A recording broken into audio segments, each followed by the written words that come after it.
ഒന്ന് ഉരുമ്പെട്ട് ഇറങ്ങിക്കഴിഞ്ഞാ എന്ന് പറഞ്ഞു കഴിഞ്ഞാൽ ഭയങ്കര പാടാ. അതിനെ തളയ്ക്കാനായിട്ട് എന്ന് പറയും. ഇവരിപ്പോഴും മനസ്സിലാവാത്ത ഒരു കാര്യമുണ്ട് ട്ടോ.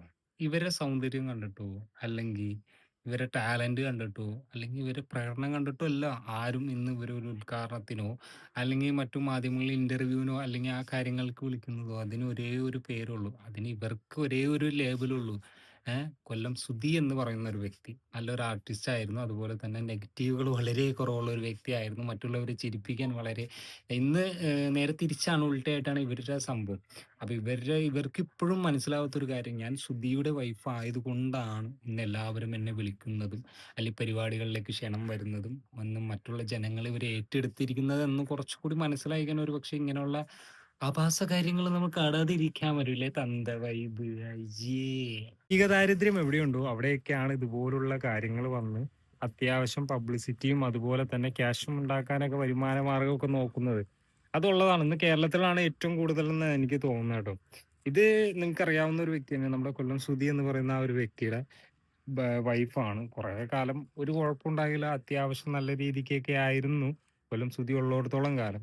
പിന്നെ ജീവിക്കാൻ വേണ്ടി അതേ 3 മക്കളും അവർക്ക് നോക്കണമെന്നുണ്ടെങ്കിൽ ഒരു പെണ്ണ് ഒരു ആൺതുണ അല്ലാണ്ട് നോക്കുന്നത് ഭയങ്കരമായിട്ട് പാടാണ്. ശരിയാണ്. ഈ സമൂഹത്തിൽ ജീവിക്കണമെന്നുണ്ടെങ്കിൽ ജീവിച്ച് കാണിച്ചു കൊടുക്കണം. അത് തന്നെയാണ് ഞാനും പറയണത്. ജീവിച്ച് കാണിച്ചു കൊടുക്കണം. എത്രയൊക്കെ നെഗറ്റീവ് വന്നാലും ജീവിച്ച് കാണിച്ചു കൊടുക്കും. പക്ഷെ കാണിച്ച് ജീവിക്കരുത്. ലൈംഗിക ദാരിദ്ര്യം കേരളത്തിൽ ഏറ്റവും കൂടുതലുണ്ട് എന്നുള്ളത് മുതലാക്കി അതിന് ഇജാതി ഡ്രസ്സും ഞാൻ എന്റെ മാത്രം അഭിപ്രായമായിട്ടാ പറയണത്. അവരുടെ ഇഷ്ടമാണ് എന്തിടണം എന്തിടണ്ടാന്നുള്ളത്. കാരണം ഇത്ര നാളും അവരെ കണ്ട രൂപവും ഇപ്പൊ കണ്ട രൂപവും തമ്മിൽ ഒരുപാട് വ്യത്യാസങ്ങളുണ്ട്. ഈ ഇടക്ക് നമ്മുടെ ഒരുപാട് വീഡിയോസ് ഒക്കെ ഇറങ്ങിയിരുന്നു അവരുടെ വേറെ രീതിക്കുള്ള ഒരു ആൽബം ഒക്കെ ക്രിയേറ്റ് ചെയ്തു. ഇപ്പൊ നമ്മൾ അത് സപ്പോർട്ട് ചെയ്തു. കാരണം അതിൽ വേറെ മോശമായിട്ട് നമുക്കൊന്നും പറയാനില്ല അവിടെ.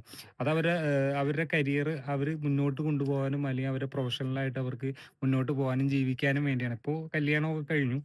ഇപ്പൊ ഒരു കടയുടെ ഉദ്ഘാടനത്തിന് വന്നപ്പോൾ ഡ്രസ്സ് വിധാനം അതായത് അവര് ഡ്രസ്സ് ധരിച്ചേണ ഒരു കോലമാണ് നമ്മളിപ്പോ കണ്ടത്. അപ്പോ ഇത് കണ്ടപ്പോ ഭയങ്കരമായിട്ട് എനിക്ക് തോന്നി നമ്മുടെ കേരളത്തിൽ ഭയങ്കര ദാരിദ്ര്യമാണ്. കാരണം ഇതൊക്കെ ചെയ്ത് കഴിയുമ്പോൾ നെഗറ്റീവ് ആണെങ്കിലും എല്ലാവരും കണ്ട് രസിക്കാനാണെങ്കിലും ഒരുപാട് പേര് കയറും. ഇപ്പൊ ഞാൻ ഉൾപ്പെടെയുള്ളവരാണെങ്കിലും നമുക്ക് പറയാം. പക്ഷേ എനിക്ക് ഒന്നേ പറയാനുള്ളൂ, ജീവിച്ചാണ് കാണിച്ചു കൊടുക്കേണ്ടത്. നമ്മൾ ഒരിക്കലും കാണിച്ച് ജീവിച്ചു കഴിഞ്ഞാൽ അത് ഒരുപാട് നാളത്തേക്ക് ഉണ്ടാവില്ല. മനുഷ്യനല്ലേ, അതായത് പ്രായമൊക്കെ ആവില്ലേ, പിന്നീട് അതിന്റെ ഒരുപാട് ദൂഷ്യങ്ങളില്ലേ, വളർന്നു വരുന്ന ഒരുപാട് കൊച്ചുങ്ങളും ഇല്ലേ. ജസ്റ്റ് ഒക്കെ ഒന്ന് ആലോചിച്ചുകൊണ്ട് നല്ല നല്ല ഫീൽഡിലേക്ക് ഇറങ്ങുന്നതായിരിക്കും ഏറ്റവും ബെറ്റർ അല്ലേ.